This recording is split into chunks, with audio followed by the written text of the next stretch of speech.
सो जाने जिसे देही जनाई, जाने फिर तुम्हें ही हो जाए। हे मालिक, तेरे को कौन जान सकता है? जिस पे तेरी अति कृपा हो जाए वो तेरे को जान सकता है। और जिसने तेरे को जान लिया, जानने के बाद जाने फिर तुम्हें ही हो जाए, वो तेरे से बिलग नहीं होता, तेरे से अलग नहीं होता। मन आत्मा सो परमात्मा, आत्मा और परमात्मा में कोई फर्क नहीं होता। जिस दिन उसकी कृपा हो जाए तब उसको जान सकते हैं। कोटि न में को एक नाम का, नानक जी बोलते करोड़ों में कोई एक जना जिस पे कृपा होती है। उस समय करोड़ों की संख्या नहीं थी, लेकिन आज करोड़ों में हम गिने, करोड़ों में से कोई एक की कृपा जिस पे हो वो परमात्मा की ओर लगता है, गुरुमुखी बनता है, गुरुओं के प्रति श्रद्धा पैदा होती है। प्रथम भक्ति मम कर संतन संगा, सबरी को भगवान राम जी बता रहे पहली भक्ति क्या है? साधुओं का संग कर, संतों का संग कर।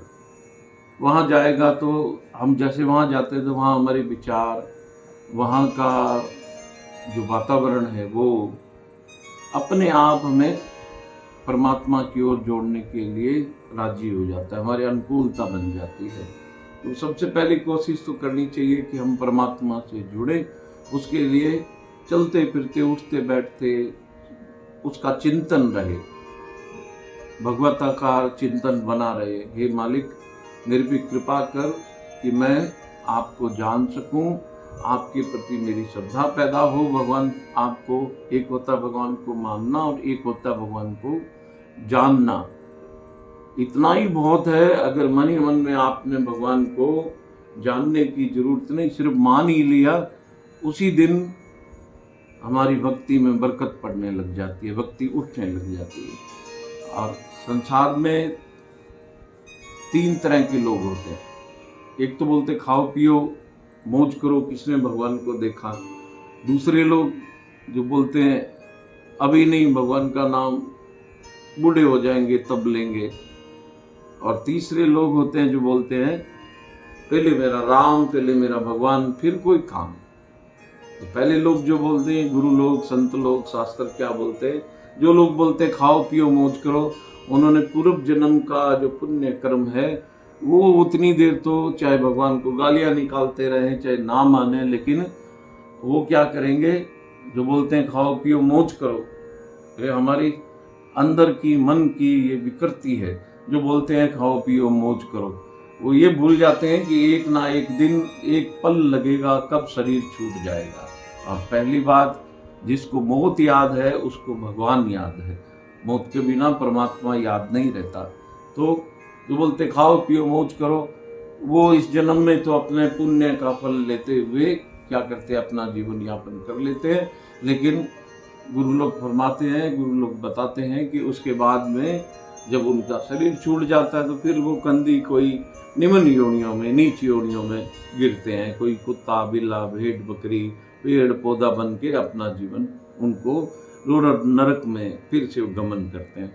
और दूसरे लोग जो बोलते हैं अभी नहीं, भगवान का नाम बूढ़े लेंगे, जब उम्र आएगी तब लेंगे, ये तो बूढ़ों का काम है। और परमात्मा के घर में ये जरूरी नहीं है कि हमारी अवस्था 80 पहुँचेगी कि 90 पहुँचेगी, 100 पहुँचेगी। वो तो जन्म लेते ही लोग मर जाते हैं, जन्म लेते ही मनुष्य शरीर मिला नहीं, बाहर आए नहीं, तब भी चले जाते हैं। पता नहीं उसका बुलावा कब आ जाए और कब जाना पड़ जाए, ये कोई पता नहीं होता। अब जो लोग इंतजार करते रहते हैं ना, अभी नहीं, फिर सही फिर सही, तो वो लोग क्या करते हैं कि धीरे धीरे मोह सकल व्याधि कर बोला, मोह सारे दुखों की जड़ है। और धीरे धीरे वो मोह में ऐसा फंसते हैं, फंसते फंसते अपना जीवन, ये मनुष्य शरीर बेकार कर लेते हैं और फिर दोबारा से उन्हीं चक्रों में फिर से गमन करते रहते हैं। और हनुमान जी जैसे लोग जो बोलते हैं पहले मेरा राम, राम काज किए बिना मोहे कहाँ विश्राम। राम जी बोलते हैं पहले मेरा राम, फिर कोई काम। जब सेतु बंद हो रहा था तब क्या हुआ कि हनुमान जी आंख बंद करके अपने राम के चिंतन में खोए थे। दूसरे वानर भी इकट्ठे हुए, बोले ये आप तो काम करवा नहीं रहे, हम सब पुल बनाने में लगे हुए हैं। तो हनुमान जी का उत्तर क्या था? हनुमान जी महाराज ने क्या कहा? मैं मेरा राम खोज रहा हूँ, मैंने राम खोज लिया तो जिस दिन राम खोज लिया उस दिन काम चुटकियों में बनता चला जाएगा। जैसे हम सब्जी बाजार से खरीद के लाते हैं, धनिया मिर्च मुफ्त में डाल देते हैं, तो उसी तरह से संसार भी जिस दिन आप पक्का हृदय से, परमात्मा ने जिस दिन आपको अपना लिया, अपनाया हुआ तो है ही, हम लोग भूले बैठे हैं, उन्होंने अपना रखा है, लेकिन हम पता नहीं कितने जन्मों की मलिनता हमारे ऊपर छाई है कि हम परमात्मा से जुड़ नहीं पाते, परमात्मा से मेल नहीं कर पाते। उसी तरह से संसार हमें चुटकियों में संसार के सुख साधन, दावे से बोलता हूँ, सुख साधन सुविधाएं, जिस दिन आप अपने आप परमात्मा से दिल से लग गए, जिस दिन हमें दो क्षण के लिए परमात्मा के लिए आंख भर आई, और परमात्मा के लिए, सिर्फ परमात्मा के लिए, अपने दुखों के लिए नहीं कि फलाना दुख है तो मैं जाके अपने हनुमान जी के आगे रो लिया, उसके आगे रो लिया, गुरु के आगे रो लिया, तो वो तो हमारी संसारिक कामना ही रही, तो अलग मैटर है, उसमें भी भगवान सुनता है। लेकिन जिस दिन भगवान के लिए हम रो लिए उस दिन हमारी बहुत बड़ी यात्रा हो जाती है और संसार हमें अपने आप ऐसी चुटकियों में मिल जाता है।